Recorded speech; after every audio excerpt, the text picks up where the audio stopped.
Terima kasih Anda masih bersama kami di Berita Banten, dan bagi Anda yang baru saja bergabung, kami hadirkan kembali 3 berita utama pagi hari ini. Lokasi penyimpanan ban bekas terbakar, warga panik.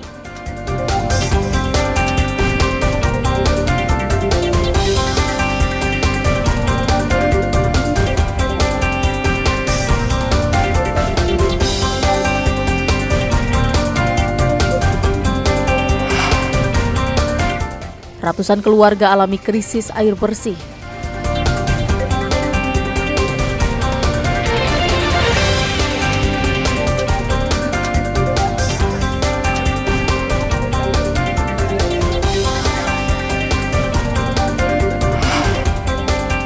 Pembunuh mahasiswi Pandeglang divonis 15 tahun.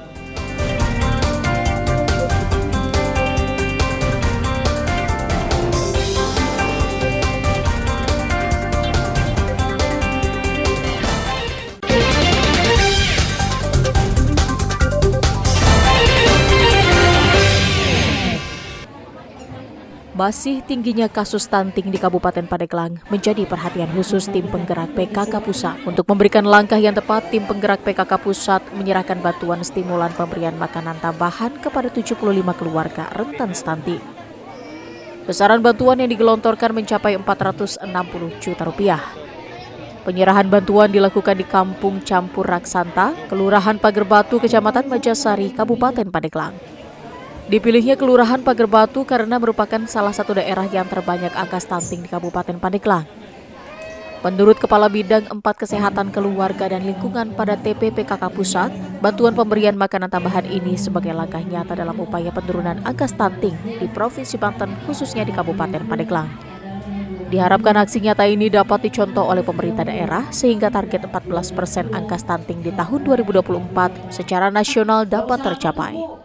Upaya dari tim penggerak PKK Pusat untuk melakukan aksi dan menunjukkan kepada masyarakat bahwa memang kita tidak hanya melakukan sosialisasi saja, tetapi juga dalam percepatan penanganan stunting ini kita langsung turun ke masyarakat memberikan apa-apa yang dibutuhkan masyarakat.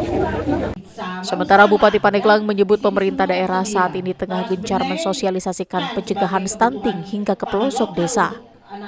Diharapkan dengan adanya bantuan ini, masyarakat dapat termotivasi untuk menjaga pola hidup sehat sebagai aksi nyata memerangi stunting. Memang angka stunting prevalensinya besar di tahun 2016, 17, 18 sampai 2021, sehingga betul-betul perhatian pemerintah pusat luar biasa dengan organisasi underbow-nya tim penggerak PKK pusatnya, dan tak kalah tim penggerak PKK provinsinya pun tiada henti, tiada lelah untuk bisa memotivasi kami agar pemberdayaan masyarakatnya dari pola asuh, pola makan, terus bagaimana kegiatan produktif untuk meningkatkan ekonomi keluarga juga, karena kan di bawah garis kemiskinan banyak salah satunya, tapi ada juga yang memang kurang teredukasi. Bantuan akan diberikan selama 3 bulan ke depan. Harapannya masyarakat dapat terbiasa dengan pemberian makanan yang tepat dan bergizi bagi anak-anak maupun ibu hamil. Ariel Maranus dan Andre Sopian melaporkan dari Kabupaten Pandeglang. Sidang kasus pembunuhan terhadap Elisa Siti Mulyani, seorang mahasiswa di Pandeglang yang dibunuh oleh mantan pacarnya, memasuki tahapan pembacaan putusan.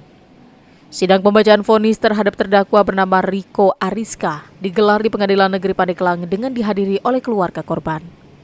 Dalam persidangan tersebut, Hakim PN Pandeglang menyatakan Riko Ariska terbukti bersalah dan melanggar pasal 338 tentang pembunuhan dan dijatuhi hukuman selama 15 tahun penjara. Vonis ini lebih rendah dari tuntutan jaksa penuntut umum yang sebelumnya menuntut terdakwa dengan hukuman selama 17 tahun.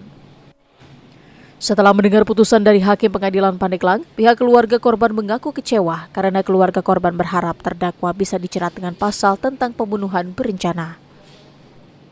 Sebetulnya dengan keputusan yang ada ini, kami dari pihak keluarga merasa kurang bagi kami. Ya, dengan hasil keputusan ini, saya dari keluarga akan coba ketemu dengan bapaknya korban, melaporkan hasilnya hari ini, entah seperti apa nanti baiknya ke depannya, entah itu nanti kita ajukan banding ke bagaimana, saya belum bisa memutuskan sendiri. Kasus pembunuhan yang terjadi pada bulan Februari lalu ini sempat menggemparkan warga Pandeglang. Pelaku diketahui dengan sadis membunuh korban yang merupakan mantan pacarnya dengan menggunakan kloset bekas. Pelaku nekat membunuh korban karena merasa cemburu dan sakit hati. Ariel Maranus dan Andre Sopian melaporkan dari Kabupaten Pandeglang. Musim kemarau yang berkepanjangan ternyata tidak hanya berdampak terhadap petani. Sejumlah nelayan juga mengeluh akibat hasil tangkapan ikan menurun drastis di saat musim kemarau dan cuaca panas seperti saat ini. Seperti dirasakan nelayan yang biasa berlabuh di Pelabuhan Karanghantu, Kota Serang. Sejak beberapa bulan terakhir, hasil tangkapan ikan mereka menurun drastis, terlebih saat kondisi terang bulan yang membuat ikan berada di kedalaman laut. Menurut nelayan, biaya operasional untuk membeli solar dan kebutuhan di tengah laut terkadang tidak sebanding dengan hasil ikan yang ditangkap.